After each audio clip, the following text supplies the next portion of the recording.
Chegamos em um tempo cultural que vive uma sopa de ideologias misturadas. Feminismo, humanismo, psicologia e a idolatria do terapêutico. Sim, você e eu já vimos aonde isso leva no mundo afora. Mas e quando essas coisas entram na igreja? E veja, eu não estou falando de tentações que cristãos individualmente sofrem, mas de igrejas locais, membros, lideranças, pastores. O que acontece quando Satanás tenta colocar tensão de ideologias misturadas dentro da igreja local?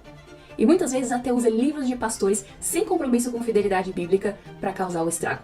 Autores que estão mais em sintonia com os progressistas pós-modernos do que com o Senhor Jesus e a sua palavra inerrante. Se você é um cristão bíblico, você sabe que a nossa regra de fé e prática é a palavra de Deus, a Bíblia, que é inerrante e infalível. E Paulo, no livro de Atos, por exemplo, elogiou o povo de Bereia, que analisava tudo o que ele dizia. Ou seja, sempre que Paulo falava algo, essas pessoas comparavam com as Escrituras. E isso é algo que nós temos que fazer com aquilo que nós ouvimos, lemos, assistimos e também cultivar um olhar bíblico sobre o que acontece ao nosso redor. Infelizmente, muitas pessoas não têm sido bereanas em relação a livros que tratam de temas delicados porque estão caindo na sabotagem emocional de autores heréticos. Ah, eu usei a palavra com H. Será que eu posso? Você vai entender. O livro Uma Igreja Chamada Tov busca expor pastores que, segundo os autores, são responsáveis por casos de abuso de autoridade dentro de igrejas locais e tenta propor o que seria uma igreja não tóxica. E antes de chegar nos problemas do livro em si, nós precisamos entender quem é o autor principal, Scot McKnight. Vamos lá. Scott é casado com uma psicóloga, Kristen, e foi professor de Novo Testamento no Northern Seminary nos Estados Unidos, um seminário abertamente feminista e não inerrantista, com cursos especializados em feminismo. E McKnight já escreveu bastante em artigos e livros mostrando que não acredita na inerrância da Bíblia.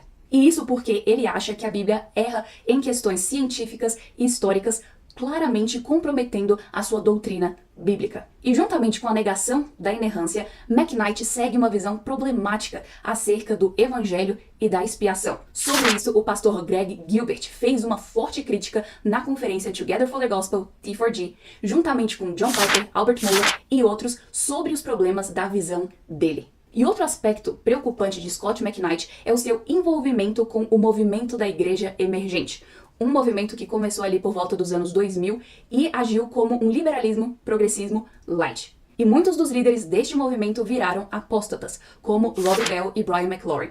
Esse movimento ficou conhecido por comprometer verdades bíblicas fundamentais em nome de uma relevância cultural, sucumbindo ao relativismo moral e negando a autoridade das escrituras. Agora, quais são visões específicas ideológicas de Scot McKnight? McKnight é abertamente um igualitarista, que é um termo diferente para feminista. E vai mais longe porque ele critica a visão bíblica de complementarismo. Se você não é familiarizado com este termo em si, eu vou resumir brevemente. Por volta da década de 90 e no início dos anos 2000, John Piper, Wayne Grudem, Mary Kassian e outros perceberam o feminismo entrando dentro das igrejas evangélicas sob o título de igualitarismo. Então, cientes da necessidade de um retorno à fidelidade bíblica, fundaram o Conselho de Masculinidade e Feminilidade Bíblicos, como uma resposta cristã ao feminismo que estava entrando nas igrejas. E eu estava conversando com a Mary Kassian na semana passada, e ela contou que foi em uma reunião especial que conversaram sobre o nome complementarismo, que mostrava claramente que homens e mulheres são iguais em valor e dignidade, mas com papéis diferentes. Homens e mulheres se complementam, mas são diferentes. E esse é o desígnio criado por Deus. Mas Scot McKnight nega isso. Ele abraça uma visão abertamente feminista e igualitarista, se associando publicamente com feministas cristãs como Beth Ellison Park e Kristen Corbis Dubes. E ele também acusa aqueles de buscarem uma visão bíblica de estarem tentando encontrar formas de cometer abuso de poder. E logo mais nós vamos ver como que ele trouxe essa ideia para dentro desse livro. E para você entender um pouco da visão dele, escrevendo uma crítica a John Rigney, que foi presidente do Bethlehem College, apontado por John Piper, Scot McKnight diz que isso é homens evangélicos brancos suprimindo sentimentos, exagerando a racionalidade e combinando tudo isso na ascensão do evangelicalismo branco masculinista. E em um texto criticando John Piper por falar sobre as diferenças de papéis entre homem e mulher, McKnight diz: se mais complementaristas se levantassem e criticassem Piper e o seu tipo de interpretações, estaríamos todos melhores. E logo no parágrafo seguinte, ele escreve que ele não é um complementarista. Em 2015, ele se dizia um mutualista, mas hoje ele já abraçou o igualitarismo. Então você conseguiu ver como que ele tem uma visão woke, progressista e feminista. Mas tem mais. Além disso, Scott McKnight defende uma posição confusa sobre sexualidade. Por exemplo, ele escreveu um artigo criticando a Declaração de Nashville. Essa declaração foi escrita em 2017 para ajudar cristãos bíblicos a terem clareza sobre temas relacionados à sexualidade, especialmente considerando as ideologias que estavam crescendo a partir daquele momento.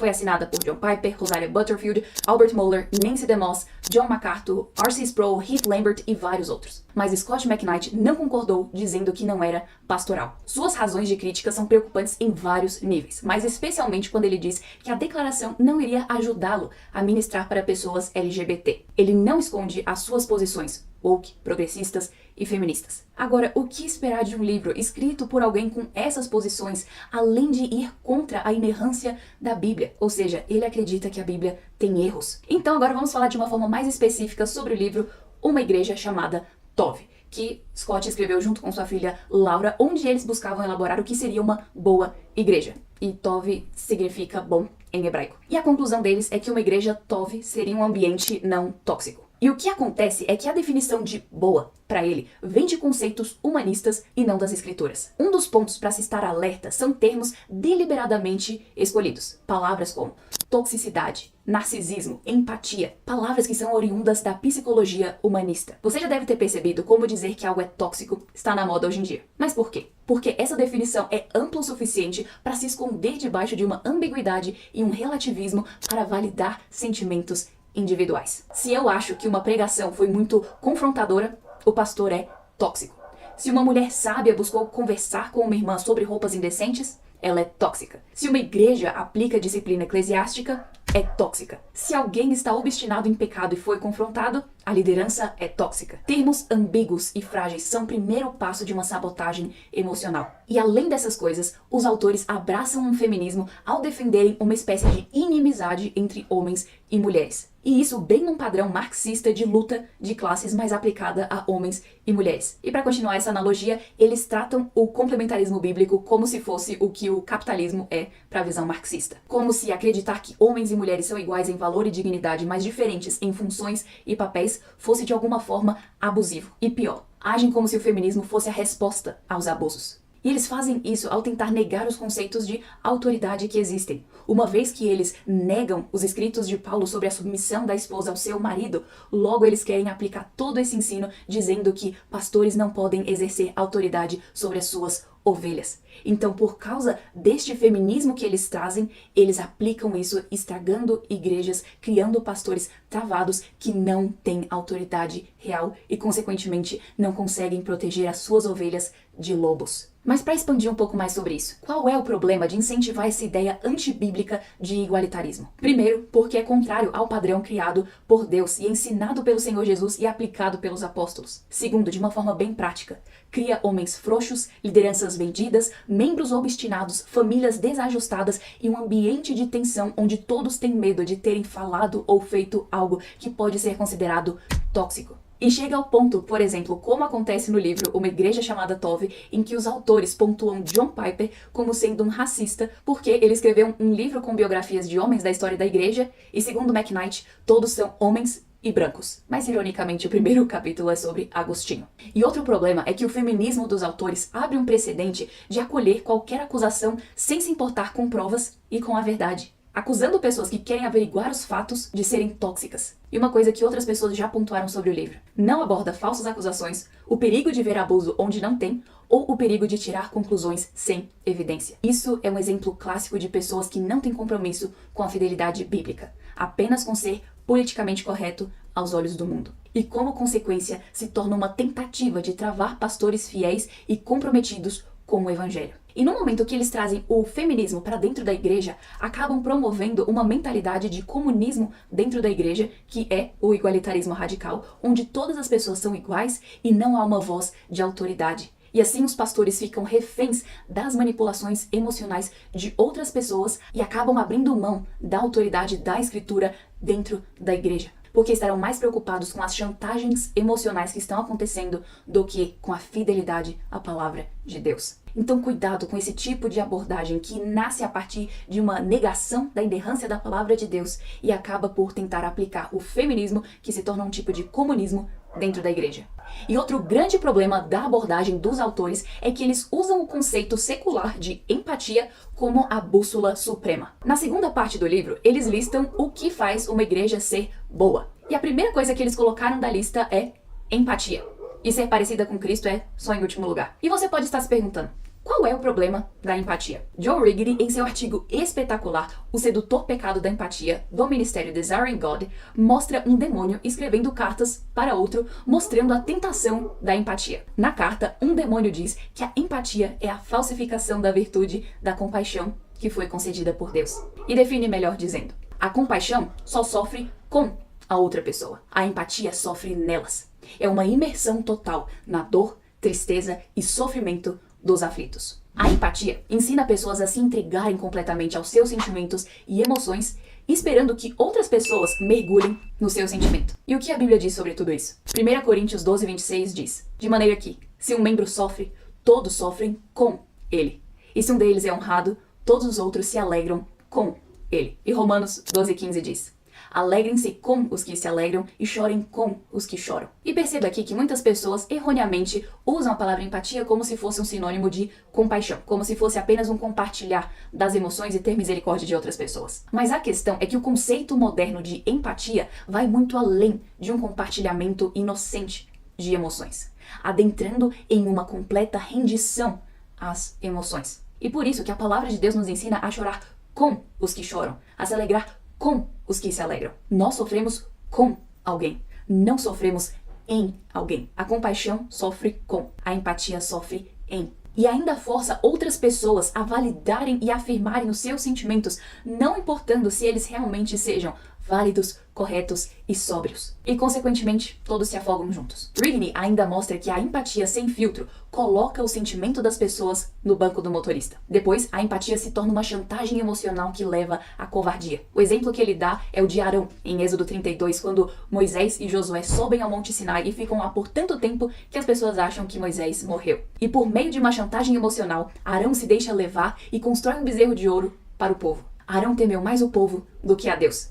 Se fosse hoje em dia, nós podemos dizer que Arão teve medo de ser chamado de tóxico, por aqueles que estavam já dispostos a abrir mão do Deus de Israel. A chantagem e a sabotagem emocional destroem lideranças. E é por isso que pastores fiéis à Bíblia precisam se levantar e saber como lidar com essas coisas. Joe Rigney, no seu livro Leadership and Emotional Sabotage, Liderança e Chantagem Emocional, ensina passos práticos para líderes cultivarem nessa era pós-moderna que nós vivemos. E primeiro, precisam assumir a responsabilidade sobre si mesmos, sobre suas emoções e suas ações. Segundo, precisam reconhecer as suas tendências pessoais que os fazem andar como se estivessem pisando em ovos. Quais tópicos você evita entrar? Quais pessoas você mais tem medo de ofender? Compare essas suas tendências com a palavra de Deus. O que ofende a Deus? O que a Bíblia define como pecado? Rigney diz algo muito impactante e necessário quando ele diz: o mundo frequentemente tenta cooptar os padrões de Deus, maximizando suas próprias ofensas com alguns pecados, enquanto ignoram completamente outros. Exige um esforço espiritual para resistir a adotar este padrão seletivo e mundano. Requer que nós sejamos transformados pela renovação da nossa mente.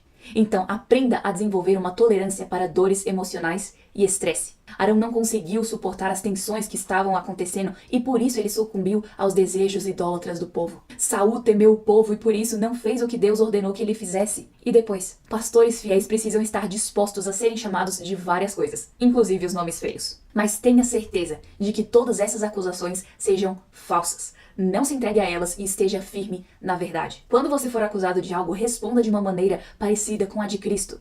Jesus foi falsamente acusado pelos fariseus, mas mesmo assim permaneceu firme na verdade, sabendo quem ele era. E a última dica que o Rigney dá é: fundamente toda a sua resistência à sabotagem em um sincero e honesto desejo de agradar a Deus. Hoje, mais do que nunca, líderes e membros de igrejas precisam estar equipados contra as sabotagens sutis que acontecem com uma roupagem de suposta piedade, quando, na verdade, são ideologias feministas e progressistas mascaradas de uma forma para sabotar igrejas locais. Membros precisam estar em constante oração por seus pastores, sabendo que eles são as pessoas apontadas por Deus para zelar por elas, como Hebreus 13:17 mostra. E os pastores devem olhar para as Escrituras, porque nelas está a resposta para a liderança, não em livros e autores que já abriram mão da fidelidade bíblica. E nesta era de idolatria ao terapêutico, cristãos precisam voltar para a suficiência das Escrituras, não caindo em chantagens e sabotagens emocionais. E é muito fácil perceber como os vários conceitos ambíguos da psicologia humanista têm se infiltrado